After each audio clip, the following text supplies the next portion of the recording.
Hi, my name is Nico, and welcome to my vlog. This is the Spec, where we look for wonders and spectacles out there. So today, andito ako sa Kingsford Hotel in Pasay. This is my staycation for my birthday. Today is September 8th, and my birthday is on September 10th. So I booked this hotel or this room for 3 days lang naman, from September 8 hanggang 11. So check out na ako ng 11. Anyway, so I was supposed to go on a trip. I was planning to go to Taiwan, I guess.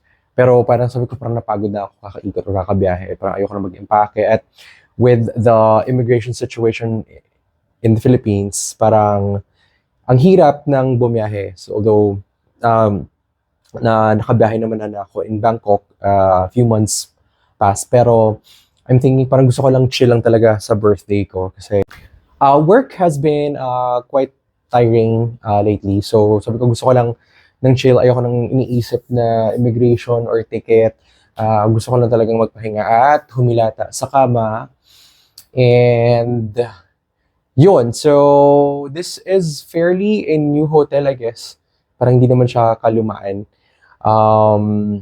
Yun, sa initial impression ko of the hotel, okay lang naman. It's fine. For the price, I find it quite basic given the amenities. Pero okay na for a staycation kasi may buffet breakfast naman nakasama. This is good for two.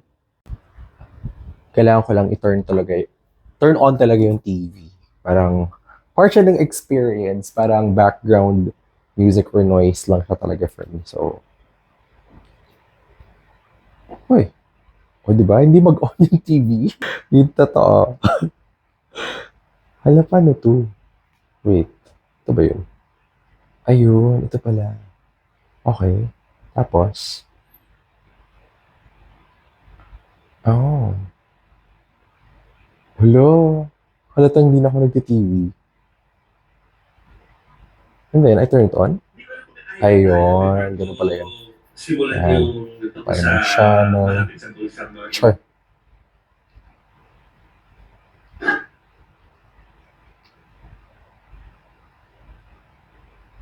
Yan, so, HBO siguro. Sure.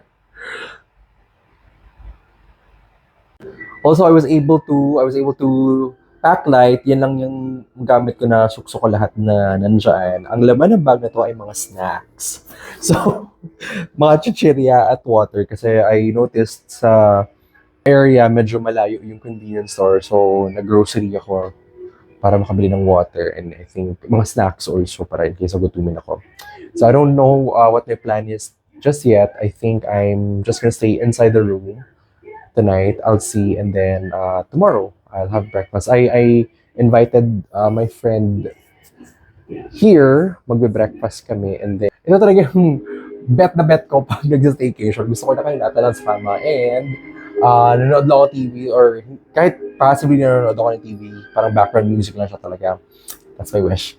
So,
akin. Hi everyone! So we have come to the end of the staycation. So this is Nico of The Spec. May kasama talaga ako.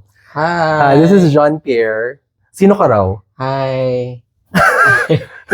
Hindi alam ko na sasabihin niya. Anyway, so quick review lang tayo ng staycation experience natin. So, nag-check-in ako dito since Friday pa ng 3 p.m. 3 p.m. yung check-in nila usually. Tapos, we check out at what time? 12 p.m. So, check-in ko ng Friday.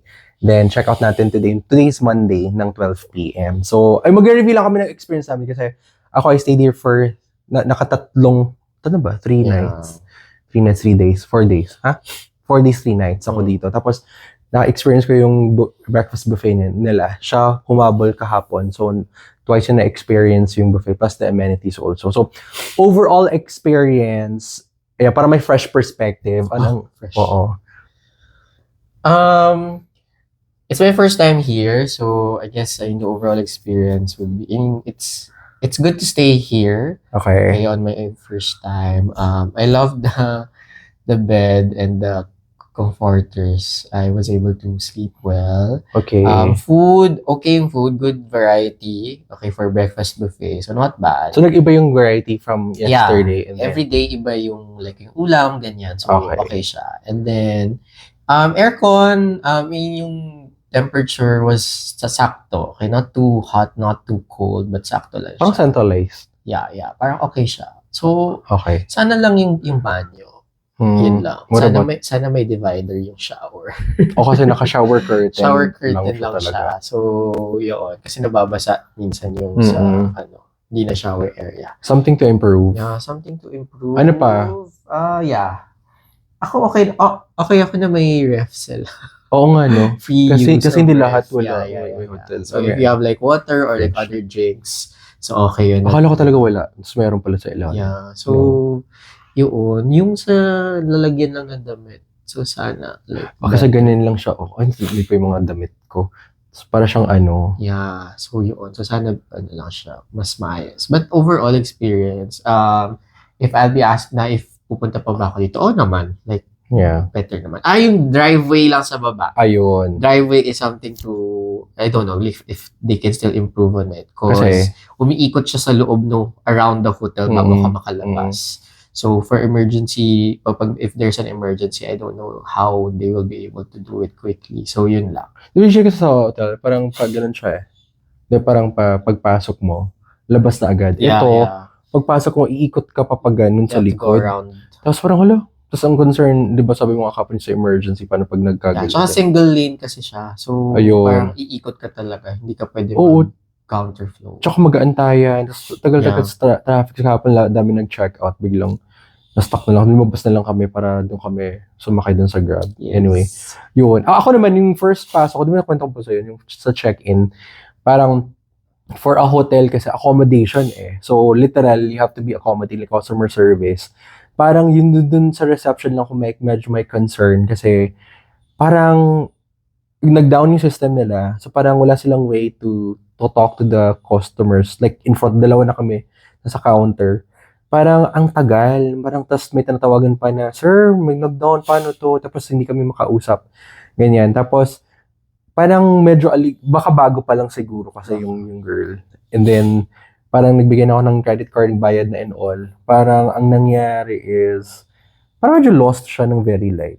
Na bayad na. Tapos sabi na, this is the amount you paid, sir, ganyan. Tapos yung stapler, doon ako medyo na-bother kasi sira yung stapler. Parang they're not as, snappy ba? Na parang, di ba parang pagka, nasira. Tapos napunit, tapos nag-print ulit siya. So tumagal, and may mga nag-aantay pa sa likod ko. Yun lang. And then parang I was asking a lot of questions. Saan yung buffet? What time? Saan yung puts? Parang walang pag-anticipate of customer questions or needs pa na ang nangyari is reactive lang siya. Kung ano yung tinanong ko, yun ang sinagot niya. Sabi ko, what time yung buffet? Itong oras po, sir, ganyan. Tapos wala nang pagsabi na parang for the other amenities, ganyan. Tapos towards the end, sabi lang, sir, this is your room number. Tapos may mga follow-up questions pa ako na hindi. Walang pag-anticipate lang. Baka just for that particular receptionist lang siguro, so bago pa siya. Ayun, and yun nga, sabi mo nga, di ba sa hotel, sa banyo, medyo na-underwhelm ako sa room, to be honest. Yeah. Except for the fridge, kasi parang the lighter siya for me. The rest, parang basic ano na siya, expectation or requirement Yeah. lang. Pero parang for the price point, parang I was kind of expecting more. Kasi we could, like, Yeah. ayoko mag-mention ng isa pang hotel, but may hotel ako na check-in, bookingan. Booking. Nakapag-book ako ng isang hotel. Parang, it was better. Parang ito, may nabasa nga akong review parang Kingsford Hotel can be improved still. Kasi bago pa lang sila ng Yeah. hotel sa mga Mega World hotels and resorts So, yun. Ang food, okay yung food. Like, Yeah. it's not exceptional. It's the usual. Pero nasarapan ako dun sa longganisa nila during the first day. Ano yung pinakamasarap na ulam na natikman mo dun? Hindi mo Feel naman. ko yung Ano? yung fish. Yung Yung fish. fish roulade. Yung bilog-bilog. Yeah. Yung, sarap yun, no? But not too salty, not too, Yeah. hindi kadiri. The usual, typical Filipinos, hindi siya ganun kadami. But, Basically, yun lang. For the buffet, though baka kasi dahil buffet siya, and the restaurant is called Flavors of Asia. So parang I would have expected like more variety from Oriental, other Asian ganyan. cuisine. Oo. Though baka kasi like pag lunch or dinner, mas doon nila nilalabas yung Flavors of Asia. Yeah. Yun lang. For Sa naka-a la carte. breakfast. Yeah. Puro Filipino lang halos lahat. Yeah. Although may mga, ano to? Filipino actually. Kasi Filipino lang puchi-puchinta, siya. ganyan, puto. Ganyan, and then salad-salad. Ano pa ba? Sa pool, nakababa tayo sa pool. Okay naman yung Okay pool. naman yung pool. Yung gym, maganda yung gym though. Na gusto ko yung equipment and ano pa ba? Ano lang, dumadami lang din tao pag weekend talaga dito. So, especially sa pool. Kasi maganda yung view pala namin. Overlooking Okada. So maganda yung nakuha na spot. But pag sa pool, napupuno talaga pag Saturday, Sunday. As in, dami talagang tao.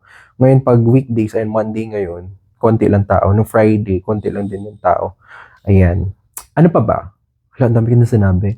Ay, yung cabinet, ayun nga, dagdagan yan. Ay, parang ilagay siya isang enclosure or something. Parang, di ba? Parang, imagine, underwhelmed lang ako technically sa, hindi call it amenities. Like sa room. No, room amenities, parang, maikaka-improve pa siya. Plus yung light also, parang, it's not as bright. Or parang, okay naman, pero nadidiliman pa rin ako. Merong backlight dito, na magpo-project tabat dito sa parang sort of mural nilang ganyan. Pero parang na-underwhelm ako dito. Ayun ko, parang the concept is there, pero parang the execution could have been better. It's not really a bad experience. Pero again, I would come back here. I guess kung magbo-book tayo earlier, parang we get a cheaper price. Yeah. Diba, for this. But overall, it's on a scale of 1 to 5. How would you rate 1 this? to 5? Oo. Siguro mga 3. 3 over 5. Yeah. So I'll give it a 3.5 siguro. I mean, comfy naman. Oo, kasi siya nakakatulog overall. naman. Yeah. Tsaka ang ganda kasi, di ba may mga hotel, ito sabi ko sa'yo, di ba, pag mag-check-in, ayoko na nasa gitna ng Makati or like Quezon City na in the middle of the hustle and bustle Yeah. Kasi maingay. Ito, wala talaga. As in, first night ko dito, umuulan na pala ng malakas sa labas, nakasarado na yung curtain. Paglabas ko, pag open ko ng curtain, sabi ko, lakas na ng ulan, so wala akong marinig. Or, as if yung marinig ko, diba? Pero I mean, hindi siya ganun sobrang soundproof siya and all, that hindi mo marinig yung mga tao sa labas.